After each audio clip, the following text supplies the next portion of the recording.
આવેદનપત્ર આપવામાં આવ્યું? आज तारीख 3/7/2026 शुक्रवार के रोज़ शाम को आणंद टाउन पुलिस स्टेशन में मैं सैयद अबरार हुसैन बापू, मेरे साथ पीर तरीक़त सैयद जलाली बापू, सैयद जाकिर हुसैन बापू जो नमाज के लिए गए, और दीगर उलमाए किराम यहाँ मौजूद थे।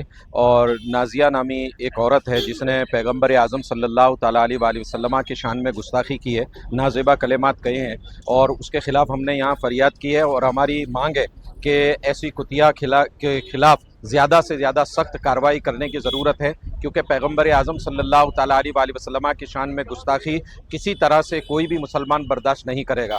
लिहाजा हमारी हिंदुस्तान गवर्नमेंट से गुजारिश है कि वो सख्त से सख्त कार्रवाई करके नाजिया के ऊपर एक्शन ले और उसे सलाखों के पीछे डाले।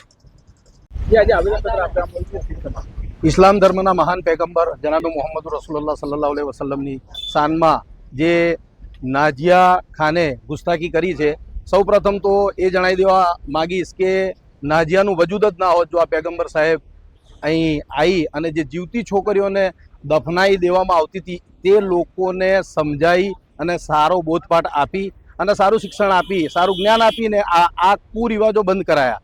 હવે જ્યારે આ સ્ત્રી જાત છે, સ્ત્રી જાતિને છોકરીઓને દફનાઈ દેવામાં આવતી હતી તો આ નાજિયા એ ચાલુ રહ્યું હોત, પૈગંબર સાહેબ ના હોત તો આ નાજિયાનું વજૂદ ના હોત. એ વાતને જ આભારી રહીને આણે અત્યારે ને અત્યારે તોબા કરી લેવી જોઈએ. અને ગવર્મેન્ટને એક ખાસ રિક્વેસ્ટ છે કે આ પ્રકારના બનાવો ધીમે ધીમે વધતા જઈ રહ્યા છે, તો ગવર્મેન્ટને એક ગુજારિશ છે કે જેટલું બને એટલું જલ્દી આવા લોકો ઉપર એક્શન લઈ અને જલ્દીથી જલ્દી આવા કુકર્મ કરનારને અને ખોટા વાદ વિવાદવાળા ધાર્મિક લાગણી દુભાવે એવા સ્ટેટમેન્ટ આપનારને તાત્કાલિક અંકુશમાં લે અને દેશનો માહોલ શાંત રહે, બસ તેવી કોશિશ કરે અને એવા રિઝલ્ટ આપે. શુક્રિયા, થેન્ક યુ.